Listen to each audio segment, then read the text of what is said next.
Hi நண்பா, இந்த ஒரு வீடியோவில் என்னதான் இன்னைக்கு குட் பை டக்லி திரைப்படத்தோட அட்வான்ஸ் புக்கிங் வசூல் அதிகரிச்சிருந்தாலும் குட் பை டக்லி திரைப்படத்தை விட கேங்கர்ஸ் திரைப்படம் பார்த்தீங்கன்னா மூணாவது நாளான இன்னைக்கு தமிழகம் மற்றும் கர்நாடகாவோட அட்வான்ஸ் புக்கிங் வசூல் பார்த்தீங்கன்னா அதிகரிச்சிருக்குது.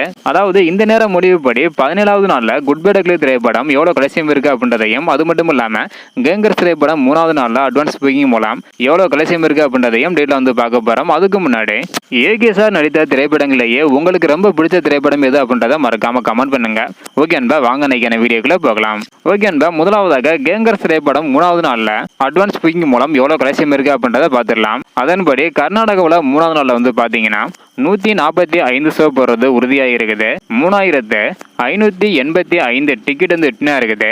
இதன் மூலம் 6,98,000 வரை கர்நாடகாவில் மூணாவது நாளில் அட்வான்ஸ் புக்கிங் மூலம் கேங்கர்ஸ் திரைப்படம் கலெக்ஷன் இருக்குது. இதனை தொடர்ந்து தமிழகத்தில் பார்த்தீங்கன்னா 958 ஷோ போடுறது உறுதியாக இருக்குது.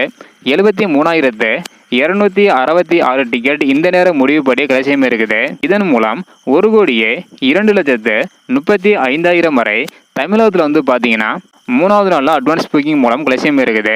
ஹாலிடேஸ் அப்படின்றதுனால வசூல் தாறுமாறாக உயர்ந்திருக்குது. ஸோ கர்நாடகா மட்டும் இல்லாமல் தமிழகத்தில் பார்த்தீங்கன்னா 1 கோடிக்கு மேலே இந்த நேரம் முடிவுப்படி கலெக்ஷன் இருக்குது.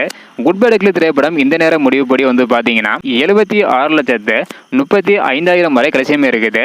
கண்டிப்பாக குட் பை டக்லி திரைப்படமா 17வது நாளான இன்னைக்கு பார்த்தீங்கன்னா அட்வான்ஸ் புக்கிங் மூலம் 1 கோடியை தாண்டி வசூல் பண்ண அதிகமான சான்ஸ் இருக்குது. ஸோ வெயிட் பண்ணி பார்க்கலாம் நண்பா. அடுத்தடுத்து இந்த 2 திரைப்படமே எவ்வளோ கலெக்ஷன் இருந்தால் அப்படின்றத வெயிட் பண்ணி பார்க்கலாம். இந்த வீடியோ பார்த்தீங்கன்னா மறக்காமல் எல்லாருக்குமே ஷேர் பண்ணுங்கள். தேங்க்யூ.